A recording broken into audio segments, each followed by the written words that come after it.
여러분, 우리가 만일 상처를 안고 있다면 결코 우리는 행복하게 살아갈 수가 없습니다. 상처를 안고 있다면 우리는 불행할 수밖에 없습니다. 상처를 놓아주어야 합니다. 어떻게 놓아줄 수 있을까요? 성공하면 놓아줄 수 있을까요? 재물을 많이 벌면 놓아줄 수 있겠습니까? 결코 그럴 수 없습니다. 오히려 더 강하게 표현할 수도 있겠지요. 그렇다면 자기를 거절하고 미워하고 어렵게 한 사람을 복수하면 놓아줄 수 있을까요? 여러분, 상처는 그렇게 자유를 얻지 못합니다.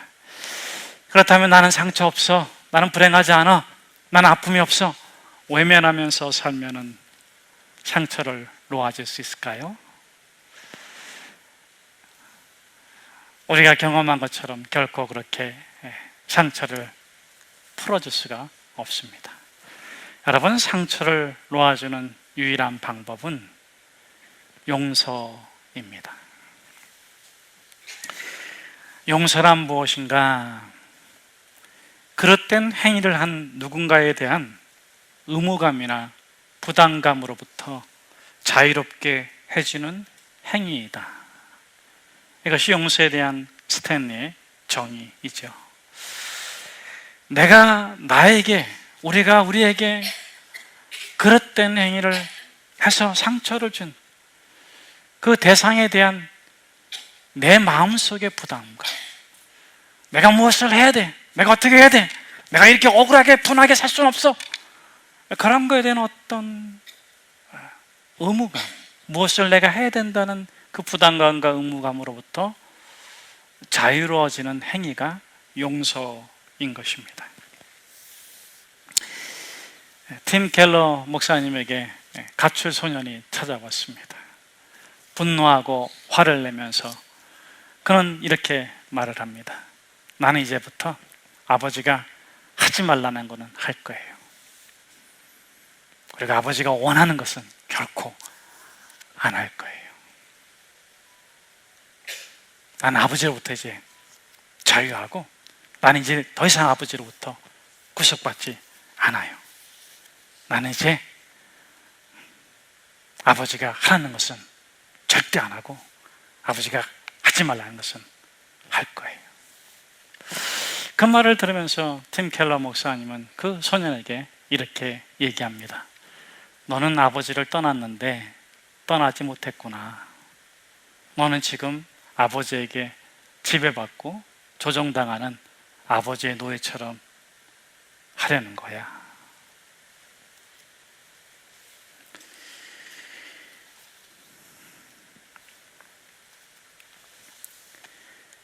너가 정말 아버지로부터 벗어났고 자유롭다면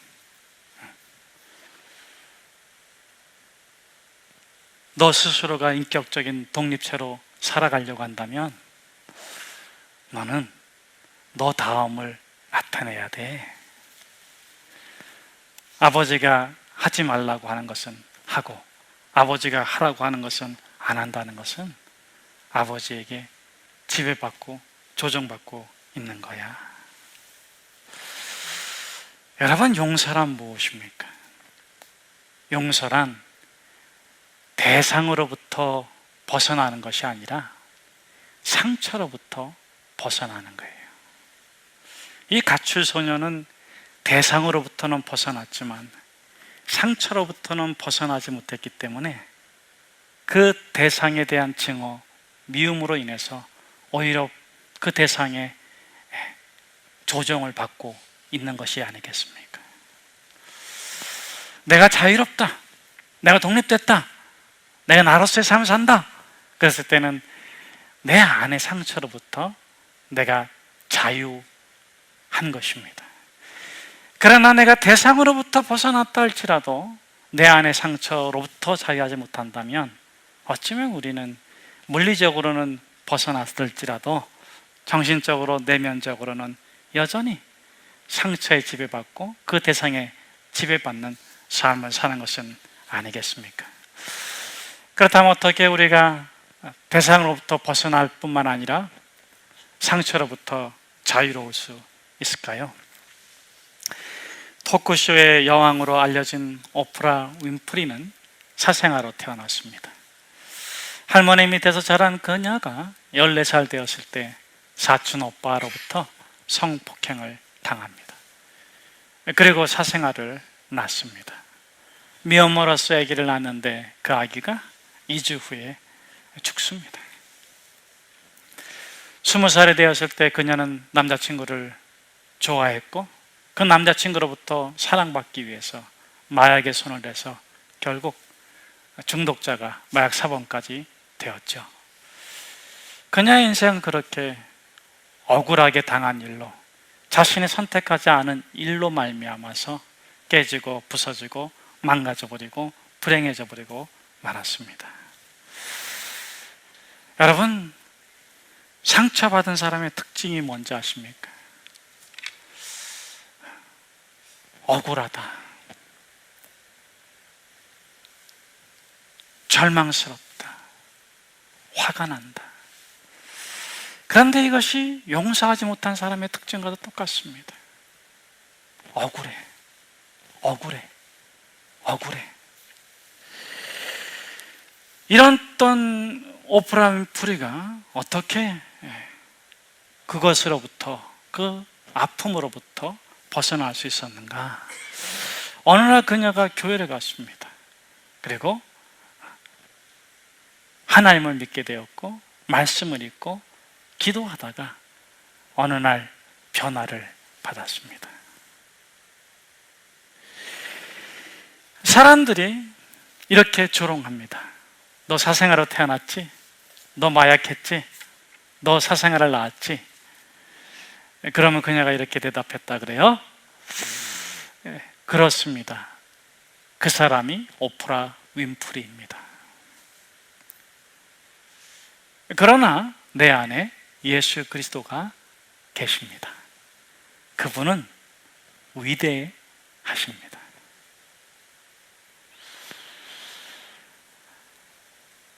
너 사생아지? 너 마약했지? 너 사생아 낳았지?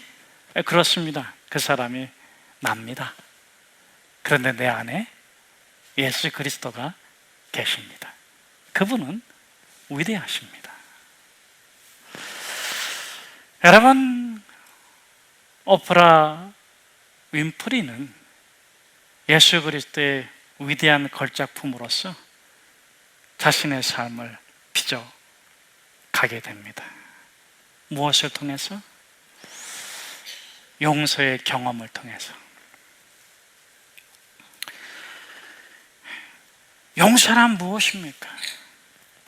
자기처럼 억울하게 당하고 버려지고 비참한 그 누구로부터, 모든 사람으로부터 거절당했던 그가 예수 그리스도를 만나고 기도하고 말씀을 읽으면서 어느 순간에 예수 그리스도께서 자신을 안아주시는 것을 경험합니다. 예수 그리스도 안에 자기 자신이 들어가 있는 것을 경험합니다. 용서란 무엇인가? 내가 수용받았다는 것을 아는 것이 용서입니다. 생텍쥐베리의 어린 왕자에 보면 이런 말이 있습니다. 다른 사람에게 결코 열어주지 않는 문을 당신에게만 열어주는 사람이 있다면, 다른 사람에게는 결코 열어주지 않는 문을 당신에게 열어주는 사람이 있다면 그 사람이야말로 당신의 진정한 친구이다. 여러분, 용서 경험을 예수 그리스도 안에서 가진 사람은 비로소 용서를 알게 됩니다. 용서란 무엇인가? 대상으로부터의 자유가 아닙니다. 상처로부터의 자유입니다. 여러분, 우리 모두는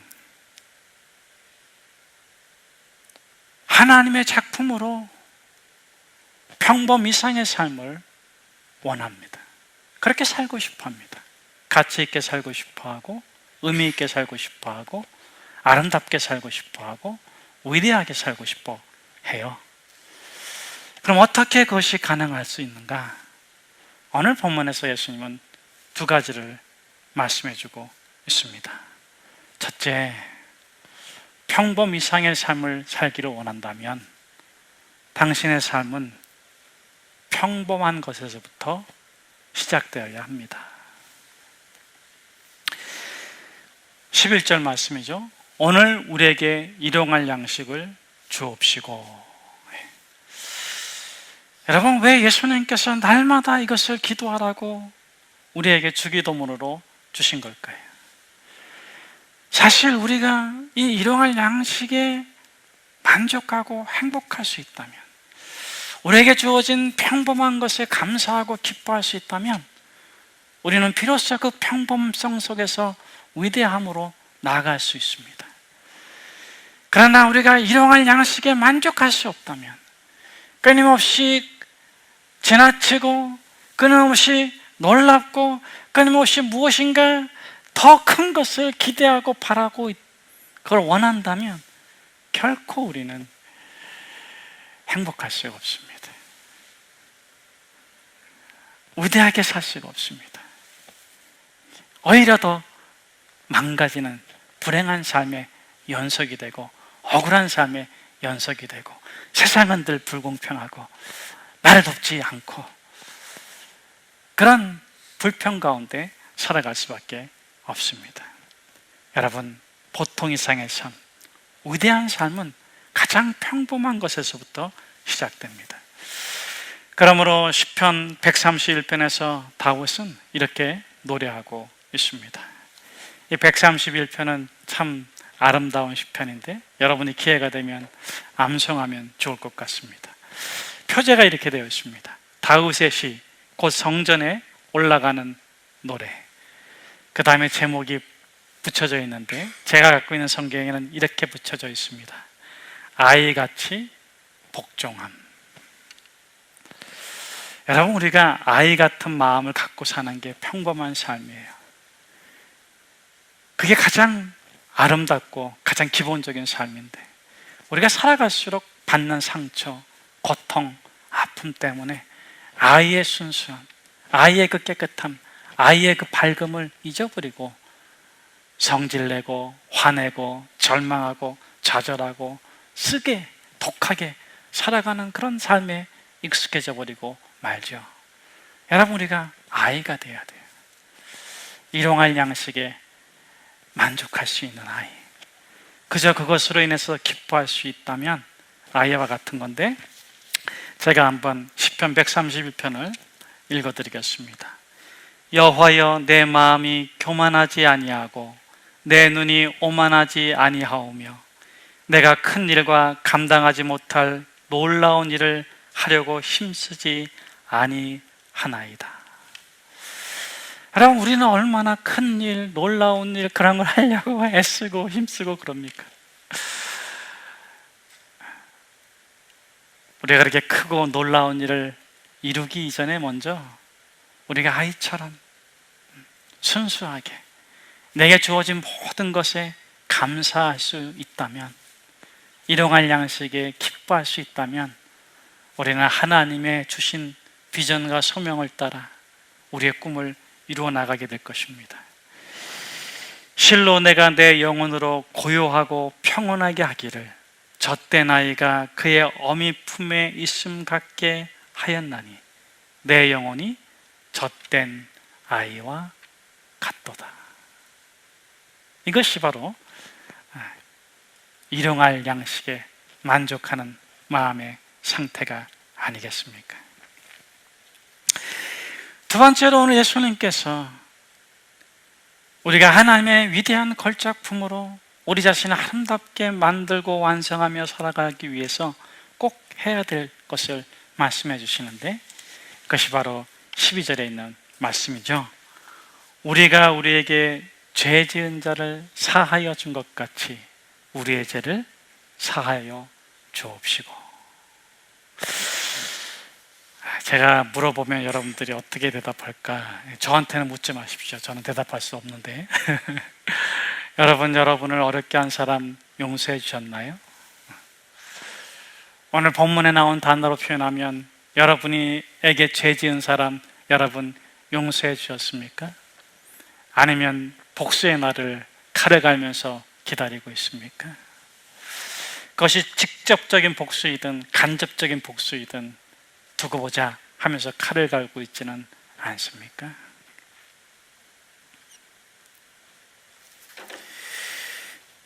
왜 예수님께서는 너희는 이렇게 기도하라, 우리가 우리에게 죄진 자를 용서하여 준 것 같이 우리의 죄를 사하여 주옵시고. 여러분, 죄를 사함받지 못하면 구원받지 못하고 천국 가지 못하고 하나님의 자녀로 살아갈 수가 없습니다. 그런데 우리가 그렇게 죄 사함을 받는 것은 오늘 본문에서는 우리가 우리에게 죄진 자를 어떻게 해요? 사하여 준 것 같이 조건적으로 제시되어지고 있습니다. 물론 이것은 조건이 될 수가 없습니다. 제가 조금 이따 풀어드리겠지만, 그럼에도 불구하고 조건처럼 제시되어지고 있는, 내가 용서받은 것처럼 내가 나에게 죄 지은 자를 용서하고 있는가? 그것이 중요한 것은 내가 내 마음의 상처로부터 지배받고 있는가, 조정받고 있는가, 아니면 내가 내 마음의 상처로부터 자유한가.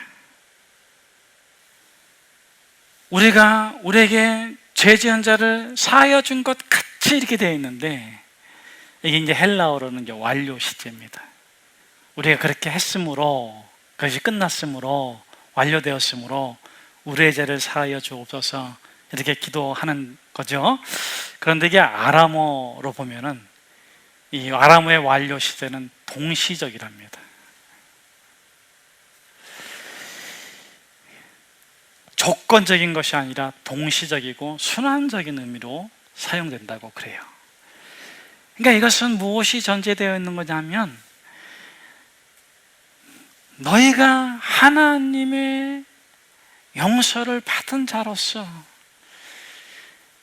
그 놀라운 은혜를 받고 용서를 받은 자로서 너희가 너희에게 죄 지은 자를 용서하면, 용서하라는 것이고, 용서하면 또 하나님께서 너희에게 큰 은혜를 주신다는 거예요. 그 용서의 경험을 누린다는 것입니다. 여러분, 하나님 안에서 이루어지는 용서는 어떤 것입니까? 그 가장 좋은 모델은 사실은 구약의 요셉인데, 여러분, 요셉이 형들에게 미움을 사가지고 구덩이에 던져지고 감옥까지 가가지고 그랬던 요셉이 국무총리가 됐습니다. 그리고 기근이 들어가지고 야곱의 가족들이 식량을 빌리러 오잖아요. 여러분, 요셉은 이미 형들을 다 용서했어요.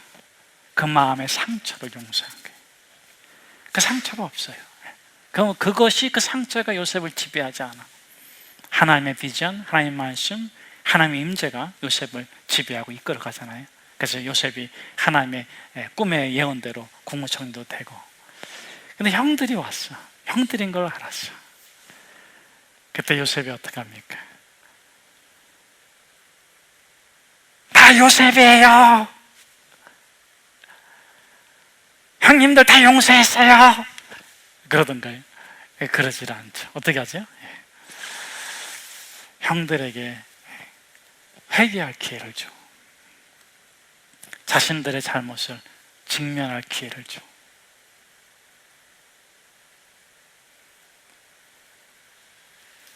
그리고 형들이 그런 과정을 겪게 하고 나서 어느 시점에서 요셉이 자기를 드러냅니다. 자, 그렇게 해서 요셉과 형들의 용서가 완결돼요. 요셉은 그렇게 하나님 안에서 상처받은 그 상처로부터 자유하고 대상과 진실된 사과를 주고받음으로 용서를 아름답게 결말을 짓습니다. 자, 그런데 한 가지 교훈이 더 있어요. 그게 뭐냐면 형들이에요. 형들은 어떻습니까? 아버지가 죽으니까 어떻게 합니까?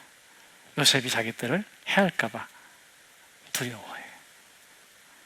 무엇 때문에 그렇습니까? 틀림없이 대상인 요셉 앞에서 아버지가 살아계실 때 다 사과를 주고받았음에도 불구하고 아직 뭐가 남아있기 때문에 마음의 상처가 해결되지 않은 거예요.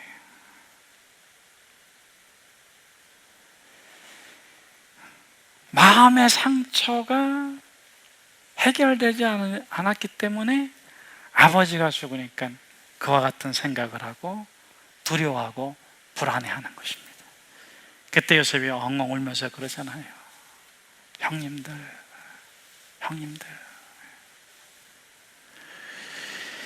오늘 주님께서는 이렇게 말씀하시는 겁니다. 오늘 우리에게 죄 지은 자를 사하여 준 것 같이 우리의 죄를 사하여 주옵시고, 우리가 하나님에게로부터 받은 그 용서를 생각할 때 나같이 지옥에 떨어져야 되는 이 마귀의 자식을 구원해 주시고 천국 백성으로 삼아 주시고 나를 용서해 주신 그 주님을 생각할 때에 내가 용서하지 못할 죄가 어디 있겠습니까? 우리가 용서하지 못할 죄가 어디 있겠습니까?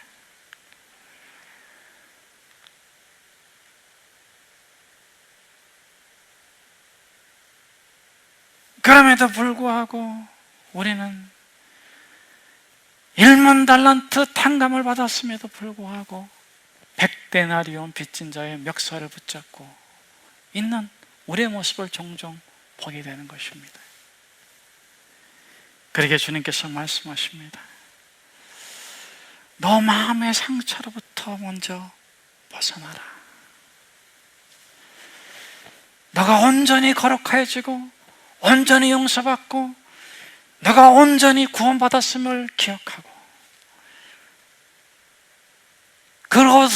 그 삶을 누리고 기뻐하면서 인간의 관계 속에서 또 많은 사건 속에서 대상과의 것은 바르게 순서를 따라 절차를 따라 해결하 나가되 너의 마음의 상처를 해결해라. 사랑하는 성도 여러분, 저는 저와 여러분이